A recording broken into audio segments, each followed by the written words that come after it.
This DVD resource has been brought to you by the Youth Step Up program. Youth Step Up focuses on providing a cultural bridge into the Australian labour market, equipping refugee and migrant youth with the tools they need to find their way in the sometimes complicated system they need to navigate. Bankstown, located 20 kilometres southwest of Sydney CBD, is one of the most culturally diverse areas in Australia.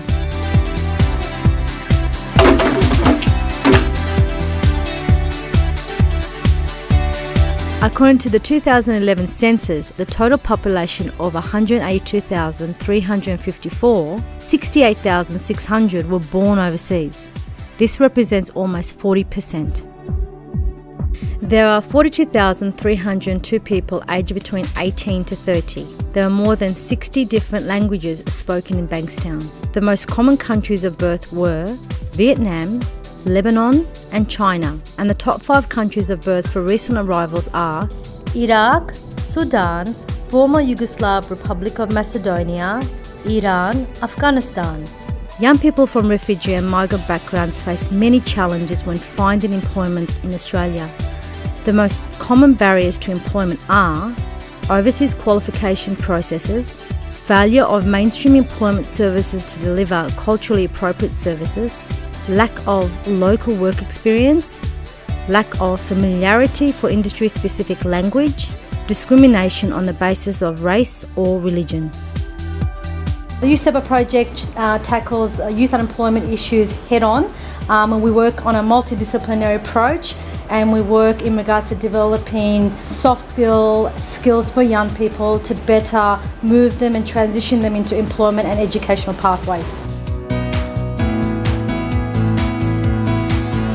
Some of the issues for young people getting a job are they're not as experienced, so it makes it harder for them when they go for a job and the person asks them if they're good at something and they have no answer for it. What can help young people get a job?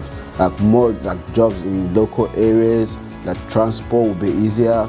If you have a job closer to your house, it's more easier to go there. Also, speaking English, it's easy for me, but some of my friends are from a different culture, so understanding them sometimes it might be a bit hard. Training, you have to have good role models to copy the job you want from them.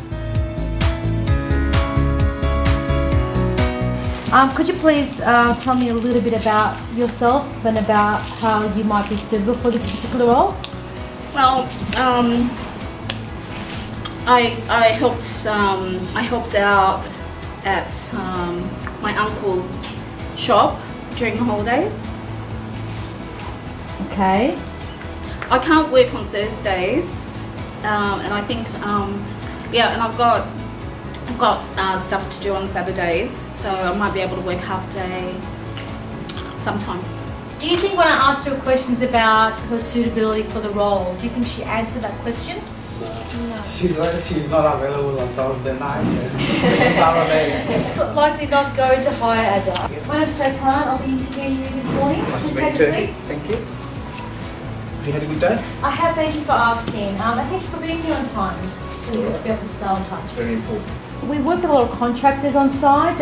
If there's an issue or conflict, how would you manage that? Well, I had a look on your website and it mentioned about special procedures for subcontractors and contractors. So I noticed that it mentioned that I had to go to my direct supervisor who was managing the contractors and that I'd have to raise it with him. Okay, thank you very much. Thanks for coming in this morning. Appreciate that. Lovely to meet you today. So it's very important for you to project yourself in a very positive light from the get-go.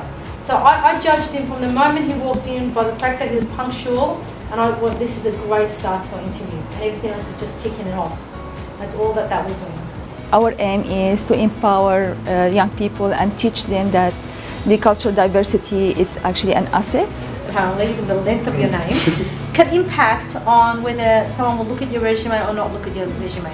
So what I can do, call the person I'm trying to apply for this job for. I'll say, hi, my name is Turkan. Make sure that it's nice and clean slide so they've heard it. And I'll say, oh, I'm interested in this position you're advertising. Tell me a little bit about it. and I'll make sure I use their name. And at the end of it, I'll say, oh, Jan, I actually know that really does interest me. I'm going to forward my resume to you. So if they know my name, they know that my resume's coming. So when they see my resume, they go, oh, actually, Turkan called. She's definitely interested in this position. You know what? They want that more than their judgment on your name. They want someone who's going to work hard and do the right thing. NCC Australia is a not-for-profit organisation that has been working in the Sydney community for over 20 years. We offer support through a range of training courses, employment services, youth programs and community initiatives. State Training Services is part of the Youth Step Up project. We look after apprenticeships, traineeships in vocational education and training in New South Wales. And we want to stress to youth in Bankstown the importance of getting training to develop their careers.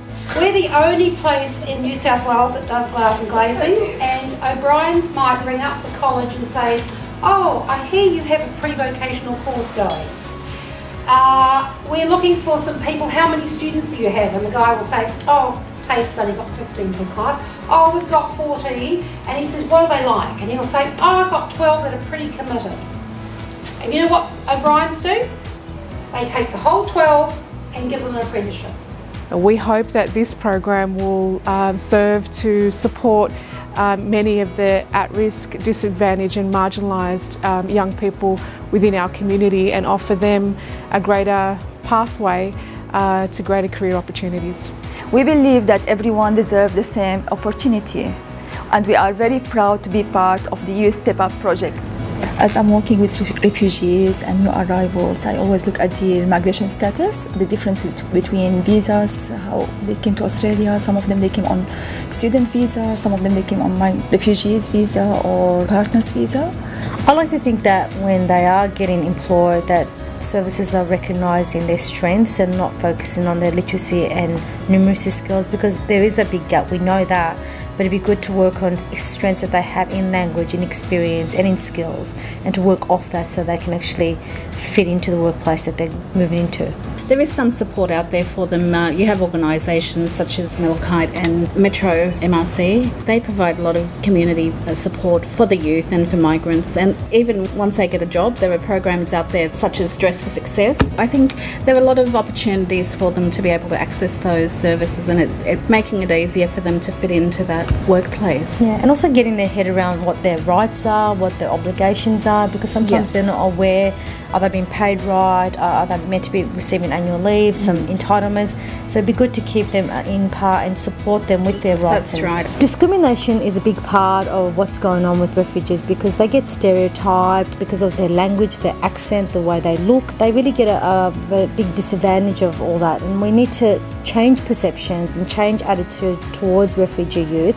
Sometimes they have to work to be able to provide for elderly parents or for siblings or for nieces and nephews. So they might get only like 300, 200 hours, and their English proficiency really suffers for it. Well, I think that gives us the challenge of actually providing them with pathways through further education while maybe working part-time. There are a lot of options out there that we can show them to continue their studies while receiving a Centrelink payment, and also increasing their skills and education to gain employment in the future. I also find that a lot of refugee and migrant communities lack the local knowledge, or they get told that they lack the local knowledge, particularly in interview situations, and that really slows the process of entering into the Australian labour market. I'd like to see more state and federal centralised collaborations to address this particular issue.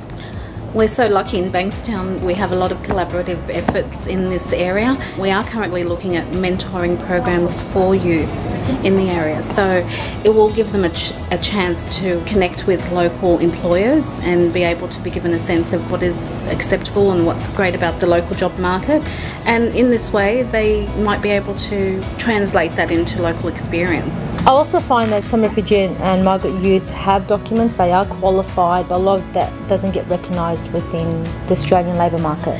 I think there are options there, and there are mechanisms that we are able to refer them to get their qualifications recognised. Sometimes it's a matter of referring them to state training if they have like an apprenticeship or they have a trade that they experienced in or have a qualification in. If they are more highly qualified, for instance in the professions such as doctors or dentists, so on, we can refer them all as ASDOT, which is another federal funded facility. The thing is that trying to get all the workers who might deal with these youth or refugees and migrants to know where they should be referred to the relevant services.